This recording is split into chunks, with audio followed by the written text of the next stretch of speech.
Glad to have you with us here on this edition of Seattle Seahawks Today. Tyler Jones here with you. And on today's show, we're going to do a bit of a deep dive and get to know the newest offensive coordinator for your Seattle Seahawks, Ryan Grubb. And I'm going to explain to you why Ryan Grubb and the Seahawks offense is going to shock the NFL this season. Before we do, need a favor from the 12s out there. Need you to share today's show.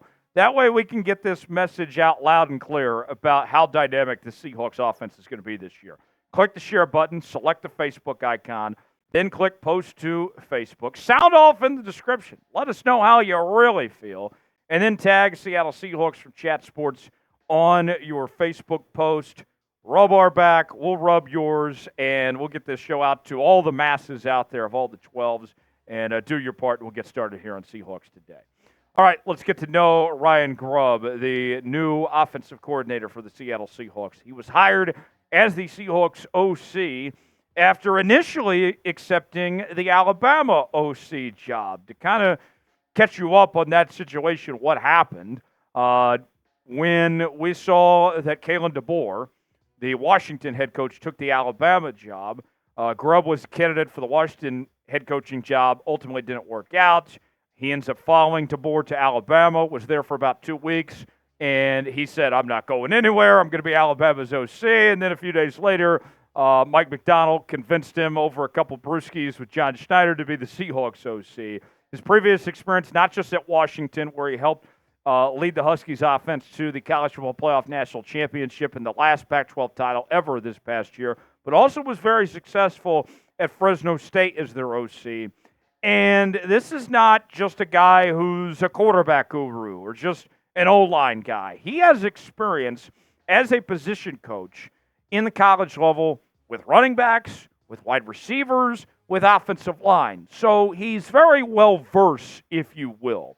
And although Ryan Grubb has never coached a game in the NFL, which has been the knock on him of sorts, that, hey, he's bringing this college offense and he doesn't know how things work in the National Football League, he has plenty of experience in all facets of the game.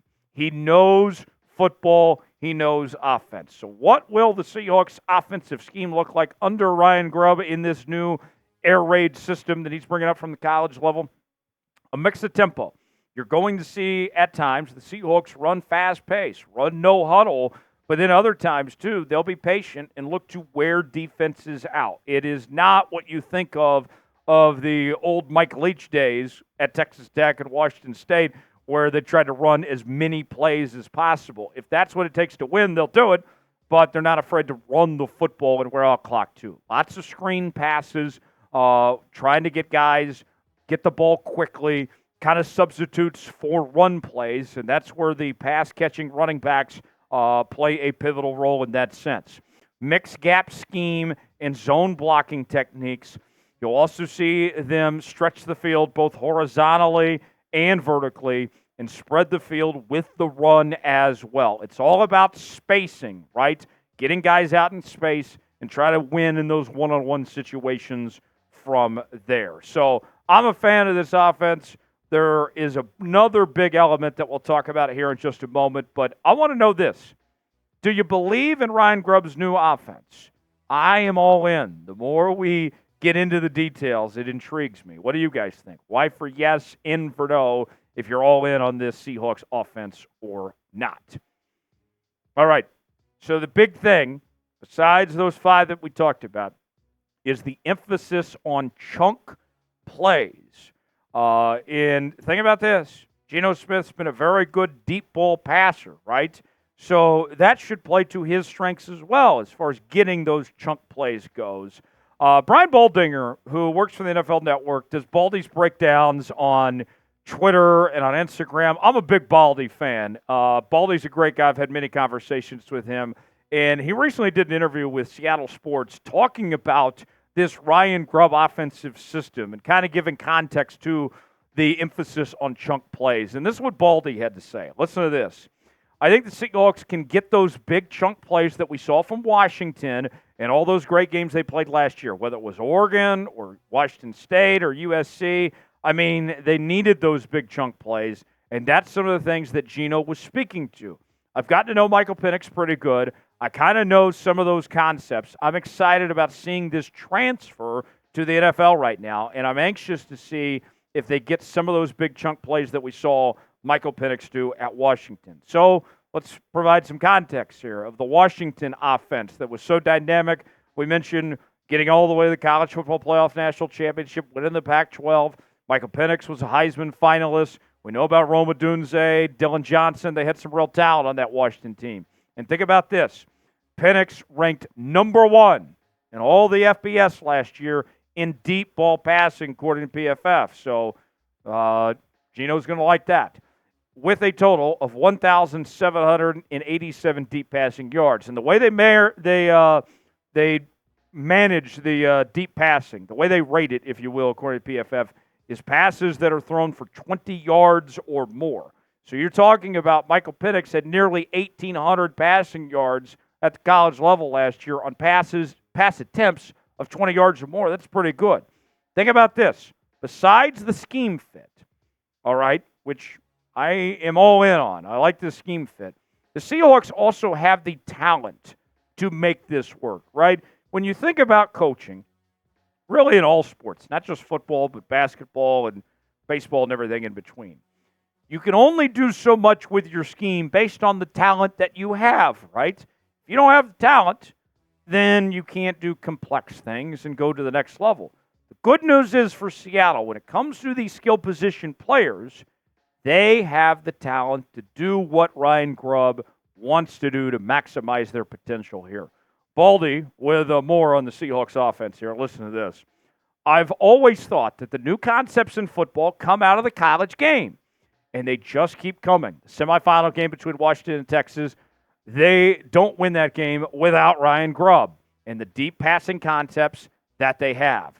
And if some of those concepts transfer with DK and what they have with Tyler Lockett and Jackson Smith and Jigba, if you get those down the field and you can protect long enough, I think Geno can have great success. And I would agree with that assessment from Baldy. Here's what you're looking at, what the Seahawks offense has to work with Ryan Grubb here. Geno at quarterback, coming off 2 straight Pro Bowl appearances. You got 2 of the best young running backs in football with Kenneth Walker III and Zach Charbonnet, and have to think that they'll both be involved in the passing game to some extent as well. DK, of course, right in the middle of the prime of his career. Tyler Lockett, we've seen be Mr. Consistency over the years. A lot of high expectations for JSN entering his second year, and the offseason reports that we heard was that he was Geno Smith's favorite target over the offseason. Jake Bobo, hopefully we get more Bobo, and he takes a big step up in his second year. And then Noah Fant.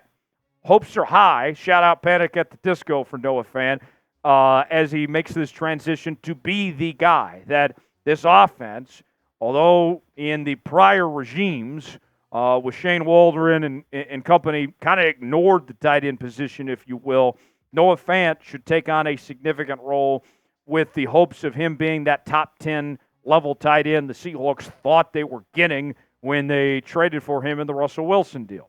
What is your confidence level in Seattle's offense? Scale for me 1 through 10. I think this is going to be kind of the driving force of this Seahawks team. I'm feeling pretty good. I'm going with about an 8 out of 10 personally. What's your confidence level at? Tell it for me in the comments section below. We're talking all things Seattle Seahawks here on Seahawks Today with daily news and rumors, live shows twice a week, Madden Sims for every game, Q&A mailbags, everything you could need and more. It's all right in one place, right here on the channel. For the latest happenings in your favorite team all off-season long, subscribe now for free. YouTube.com/Seahawks TV. Join the family of 12s, 52,000 strong. Trying to get to 53,000 next. Subscribe now for free. You'd be glad you did. All right, by the numbers here. Let's do a little comparison for the folks out there. These are rankings within the FBS in college football of all 130-plus teams, all right? So the Washington offense last year, points per game, 36 points per game. They never struggled scoring. That wasn't an issue for them. Yards per game was good as well. 12th in the country, nearly 500 yards per game. Points per play, maximizing on each individual play. 9th in the country at .0542. Yards per play, 7th at 7 yards per play. And then third down conversion, 24th at 43.93%. Now, by comparison, let's look at Shane Waldron's old offense in Seattle. And this is out of 32 teams in the NFL for context purposes. Points per game, bottom half of the league. Yards per game, bottom half of the league. Points per play, upper echelon, 11th, not bad. Yards per play, upper echelon as well, 11th at 5.5. Third down conversions, 36%, 23rd in the league. But here's the thing. All five of those stats, what they have in common is none of them are great, right? I can live with the points per play or the yards per play just being barely outside the top 10. But even with all those skill position players the Seahawks had last year, the offense was never elite, right? We know this team has the skill position players. That's very evident. And players that can work in this offense. But the next key is going to be, how will this offensive line shape up? That is the million-dollar question on everyone's minds right now. And the truth of the matter is this. The reality for the Seahawks offense, as much as we like Ryan Grubb, as much as we like these skill position players, they're only going to go as far as the offensive line takes them. And there's still some work to be done. As Ryan Grubb alluded to just a couple weeks ago, he said the following: we've got a little ways to go there. That's the next step for us, is continuing to build within that group, and we're coming. You look at the offensive line, there's some question marks, right?